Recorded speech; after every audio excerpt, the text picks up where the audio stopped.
El conflicto de los siglos, capítulo 15. La verdad progresa en Inglaterra, parte 2. Barnes y Fried, fieles amigos de Tyndale, se levantaron en defensa de la verdad. Siguieron después de Cranmer y los Ridley. Estos caudillos de la Reforma inglesa eran hombres instruidos, y casi todos habían sido muy estimados por su fervor y su piedad cuando estuvieron en la comunión de la Iglesia romana. Su oposición al papado fue resultado del conocimiento que tuvieron de los errores de la Santa Sede. Por estar familiarizados con los misterios de Babilonia, tuvieron más poder para alegar contra ella. Ahora voy a hacer una pregunta peregrina, decía Latimer. ¿Sabéis cuál es el obispo y prelado más diligente de toda Inglaterra? Veo que escucháis y que deseáis conocerle, pues os diré quién es. Es el diablo. Nunca está fuera de su diócesis. Id a verle cuando querráis. Siempre está en casa. Siempre está con la mano en el arado. Os aseguro que nunca lo encontraréis ocioso. En donde el diablo vive, abajo los libros, vivan los cirios, mueran las Biblias y vivan los rosarios. Abajo la luz del Evangelio y viva la de los cirios. Aún a mediodía, afuera en la cruz de Cristo y vivan los rateros del purgatorio. Nada de vestir a los desnudos, a los pobres, a los desamparados. Y vamos adornando imágenes, ataviando alegremente piedras y palos. Arriba las tradiciones y leyes humanas, abajo Dios y su santísima palabra. Mal haya que no sean nuestros prelados tan diligentes en sembrar buenas doctrinas como Satanás lo es para sembrar abrojos y cizañas. El gran principio que sostenían estos reformadores, el mismo que sustentaron los valdenses, Wycliffe, Juan Hus, Lutero, Zwinglio y los que se unieron a ellos, eran la infalible autoridad de las Santas Escrituras como regla de fe y práctica. Negaban a los papas, a los concilios, a los padres y a los reyes todo derecho para dominar las conciencias en asunto de religión. La Biblia era su autoridad y por las enseñanzas de ella juzgaban todas las doctrinas y exigencias. La fe en ellos y en su palabra era la que sostenían en estos santos varones cuando entregaban sus vidas en la hoguera.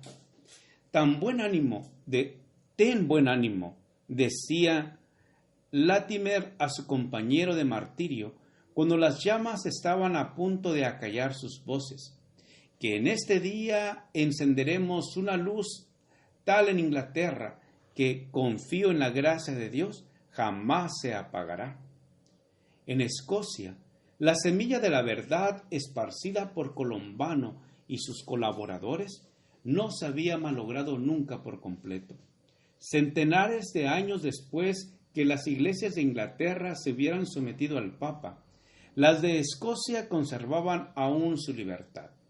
En el siglo XII, sin embargo, se estableció en ella el romanismo y en ningún otro país ejerció un dominio tan absoluto.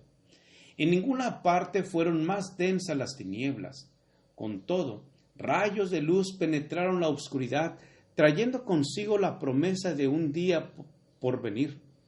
Los lollardos que vinieron de Inglaterra con la Biblia y las enseñanzas de Wycliffe hicieron mucho por conservar el conocimiento del Evangelio, y cada siglo tuvo sus confesores y sus mártires.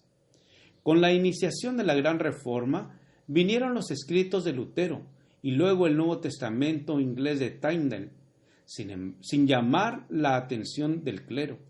Aquellos silenciosos mensajeros cruzaban montañas y valles, reanimando la antorcha de la verdad que parecía estar a punto de extinguirse en Escocia, y que deshaciendo la obra que Roma realizara en los 4 siglos de opresión que ejerció en el país. Entonces la sangre de los mártires dio nuevo impulso al movimiento de la Reforma. Los caudillos papistas despertaron repentinamente ante el peligro que amenazaba su causa y llevaron a la hoguera a algunos de los más nobles y más honorables hijos de Escocia. pero en esto no hicieron más que cambiar la hoguera en púlpito, desde el cual las palabras dichas por esos mártires al morir resonaron por toda la tierra escocesa y crearon en el alma del pueblo el propósito bien decidido de libertarse de los grillos de Roma. Hamilton y Wishart, príncipes por su carácter y por su nacimiento, y con ellos un largo séquito de más humildes discípulos, entregaron sus vidas en la hoguera. Empero, de la ardiente pira de Wishart, volvió uno a quien las llamas no habían de consumir, uno que bajo la dirección de Dios iba a hacer oír el toque de difuntos por el papado en Escocia. Juan Knox, que se había apartado de las tradiciones y de los misticismos de la Iglesia para nutrirse de las verdades de la palabra de Dios, y las enseñanzas de Wishart le confirmaron en la resolución de abandonar la comunión de Roma y unirse con los perseguidos reformadores. Solicitado por sus compañeros para que desempeñase el cargo de predicador, rehuyó temblando esta responsabilidad, y sólo después de unos días de meditación y lucha consigo mismo consistió en llevarla, pero una vez aceptado el puesto, siguió adelante con inquebrantable resolución y con valor a toda prueba por toda la vida.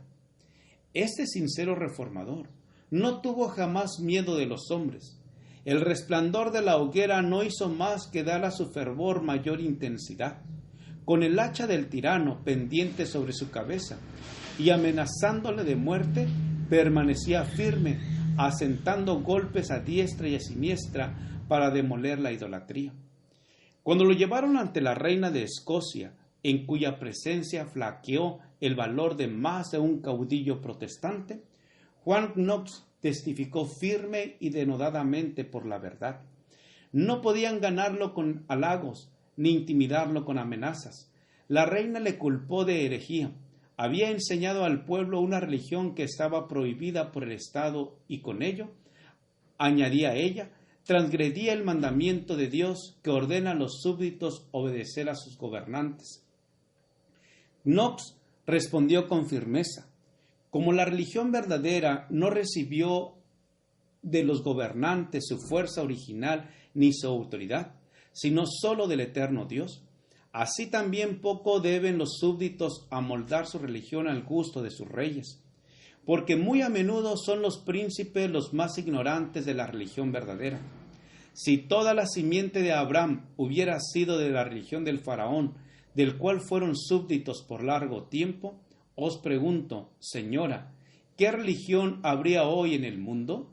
Y si en los días de los apóstoles todos hubieran sido de la religión de los emperadores de Roma, decidme, señora, ¿qué religión habría hoy en el mundo? De esta suerte, señora, podéis comprender que los súbditos no están obligados a sujetarse a la religión de los príncipes, si bien les está ordenado obedecerles. María respondió: vos interpretáis las escrituras de un modo, y ellos, los maestros romanistas, las interpretan de otro. ¿A quién creeré y quién será juez en este asunto? Debéis creer en Dios, que habla con sencillez en su palabra, contestó el reformador. Y más de lo que ella os diga, no debéis creer ni de unos ni de otros. La palabra de Dios es clara, y si parece haber oscuridad en algún pasaje, el Espíritu Santo, que nunca se contradice a sí mismo, se explica con más claridad en otros pasajes, de modo que no queda lugar a duda sino para el ignorante. Gracias por escuchar este audio. Te invito a escuchar el siguiente capítulo. Jehová te bendiga y te guarde. Jehová haga resplandecer su rostro sobre ti y tenga de ti misericordia. Jehová alce sobre ti su rostro y ponga en ti paz. Con aprecio, el pastor Juan Manuel Flores Espinosa.